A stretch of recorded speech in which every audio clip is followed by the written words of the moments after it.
This channel does not promote any violent, harmful, or illegal activities. All content provided by this channel is meant for an educational purpose only. অবশেষে বাস্তবায়িত হতে চলেছে ভারত ইউরোপীয় ইউনিয়নের মুক্ত বাণিজ্য চুক্তি। एक्सप्लोरेशन का ही क्षेत्र ले लीजिए। भारत ने अपने एक्सप्लोरेशन सेक्टर को काफी ओपन कर दिया है। आपको हमारे डीप सी एक्सप्लोरेशन से जुड़े समुद्र मंथन मिशन की भी जानकारी है।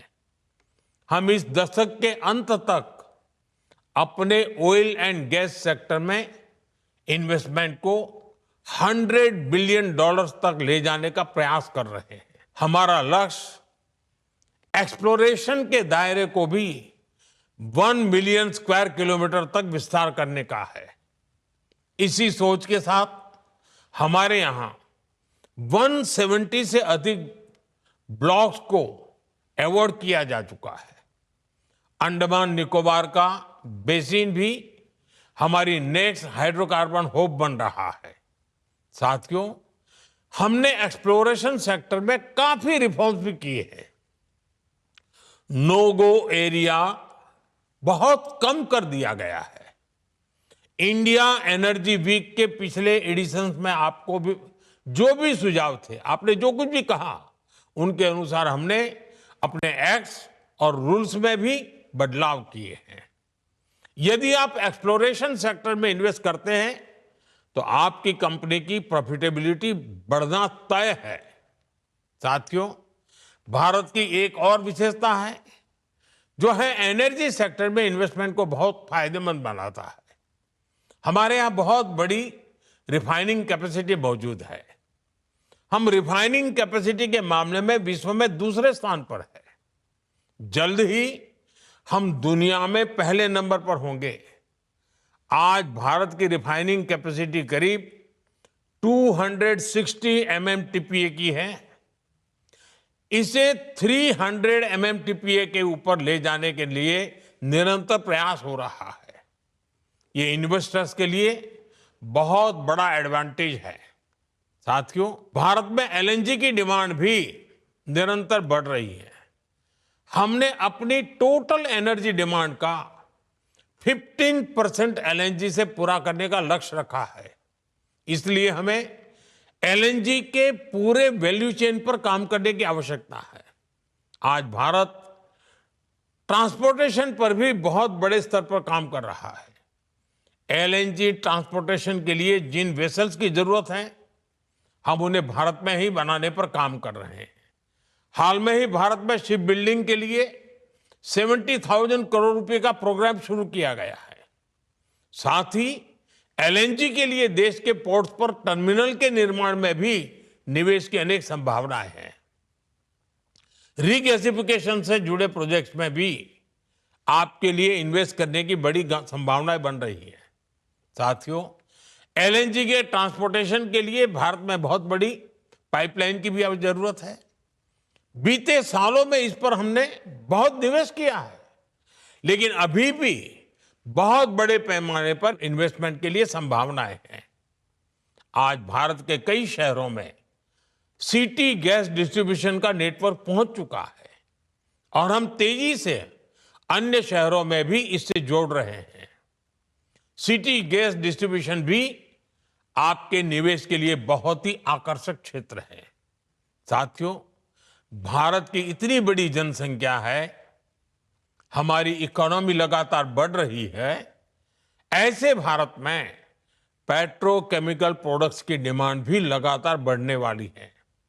इसलिए हमें बहुत बड़े एनर्जी इंफ्रास्ट्रक्चर की आवश्यकता होगी और इसमें भी आपका इन्वेस्टमेंट आपको बहुत ग्रोथ देगा। इन सब के अलावा भारत में डाउनस्ट्रीम एक्टिविटीज में भी आपके लिए इन्वेस्टमेंट के बहुत मौके हैं। साथियों, आज का भारत रिफॉर्म्स एक्सप्रेस पर सवार है और हर सेक्टर में तेजी से रिफॉर्म्स कर रहा है। हम डोमेस्टिक हाइड्रोकार्बन को सशक्त करने के लिए रिफॉर्म्स कर रहे हैं और ग्लोबल कोलैबोरेशन के लिए ट्रांसपेरेंट और इन्वेस्टर फ्रेंडली एनवायरनमेंट बना रहे हैं। भारत अब एनर्जी सिक्योरिटी से आगे बढ़कर एनर्जी इंडिपेंडेंस के मिशन पर काम कर रहा है। भारत एक ऐसा एनर्जी सेक्टर इकोसिस्टम डेवलप कर रहा है जो भारत की लोकल डिमांड को पूरा कर सके और एफोर्डेबल रिफाइनिंग और ट्रांसपोर्टेशन सॉल्यूशन से दुनिया के लिए एक्सपोर्ट भी बहुत ही कॉम्पिटिटिव हो। साथियों, हमारा एनर्जी सेक्टर हमारी एस्पिरेशंस के केंद्र में है। इसमें $500 बिलियन की इन्वेस्टमेंट अपॉर्चुनिटीज है। इसलिए मेरा आह्वान है, make in India, innovate in India, scale with India, invest in India. इसी आग्रह के साथ आप सभी को इंडिया एनर्जी वीक की अनेक अनेक शुभकामनाएं देता हूं। बहुत बहुत धन्यवाद।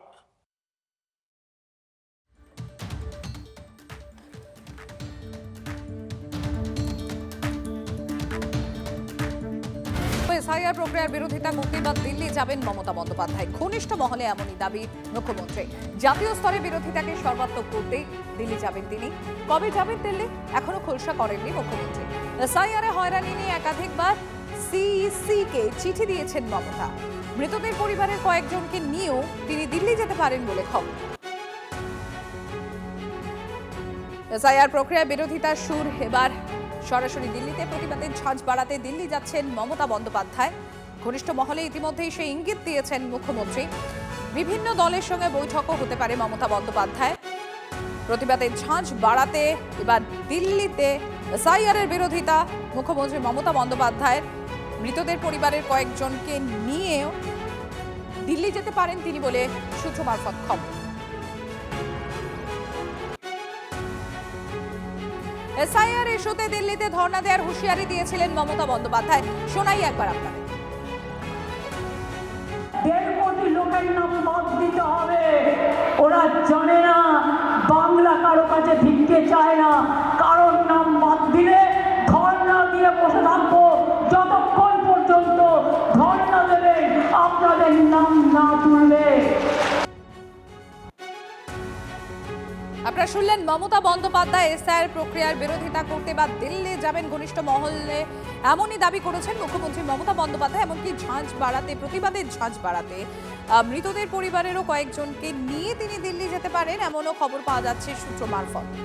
তবে কবে তিনি দিল্লি যাবেন সেটা এখনো স্পষ্ট করেননি মুখ্যমন্ত্রী মমতা বন্দ্যোপাধ্যায়। মমতা বন্দ্যোপাধ্যায় ঠিক কি বলেছিলেন একবার শোনাই আপনাদের।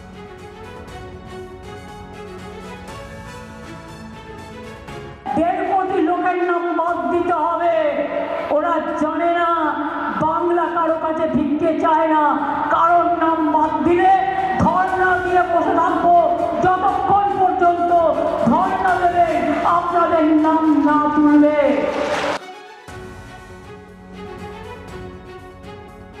মৃতদের পরিবারের কয়েকজনকে নিয়েও দিল্লি যেতে পারেন। এসআইআর প্রক্রিয়ার বিরোধিতা করতে এবার দিল্লি যাচ্ছেন মুখ্যমন্ত্রী মমতা বন্দ্যোপাধ্যায়। আর আপনারা শুনলেন মুখ্যমন্ত্রী মমতা বন্দ্যোপাধ্যায় আগেই তিনি বলেছিলেন যে এই নিয়ে তিনি রীতিমতো ধর্ণা পর্যন্ত তিনি যেতে পারেন। বিজেপি নেতা দিলীপ ঘোষের সঙ্গে আমরা যোগাযোগ করতে পেরেছি। দিলীপ বাবু, মুখ্যমন্ত্রী মমতা বন্দ্যোপাধ্যায় হয়তো দিল্লি গিয়ে এবার এসআইআর যে প্রক্রিয়া তার বিরোধিতা করার জন্য তিনি দিল্লি যেতে পারেন এবং যারা মৃত তাদেরও পরিবারের কয়েকজনকে নিয়ে তিনি দিল্লিতে যেতে পারেন। আপনার প্রতিক্রিয়া চাইব দিলীপ বাবু।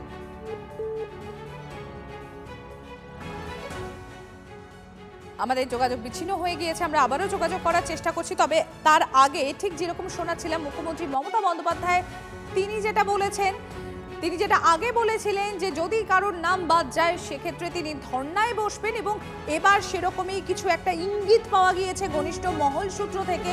তিনি দিল্লি যেতে পারেন এবং তার প্রতিবাদের ঝাঁজ বাড়াতে মৃতদের পরিবারের কয়েকজনকে সঙ্গে নিয়েও তিনি দিল্লি যেতে পারেন। এর আগে অভিষেক বন্দ্যোপাধ্যায় তিনিও ঠিক একই কথা বলেছিলেন। তৃণমূল দিল্লিতে যাবে এমন হুঁশিয়ারি দিয়েছিলেন তৃণমূল কংগ্রেসের সেনাপতি। বাঙালি কি বুঝিয়ে দিয়ে এসছে, তোমার রাজনৈতিক বাবাকে গিয়ে বলবে বাংলার মানুষ মরবে আর তোমার কাছে আমি গোলাপ ফুল নিয়ে যাব। হ্যাঁ, তৈরি থাকো, তৈরি থাকো। আজ অভিষেক ব্যানার্জি গেছে, পরে মমতা ব্যানার্জি যাবে, তখন কে বাঁচাবে? পালানোর পথ খুঁজে পাবে না। পালানোর পথ খুঁজে পাবে না। ভ্যানিশ কুমার তৈরি থাকো, তৃণমূল দিল্লিতে যাবে।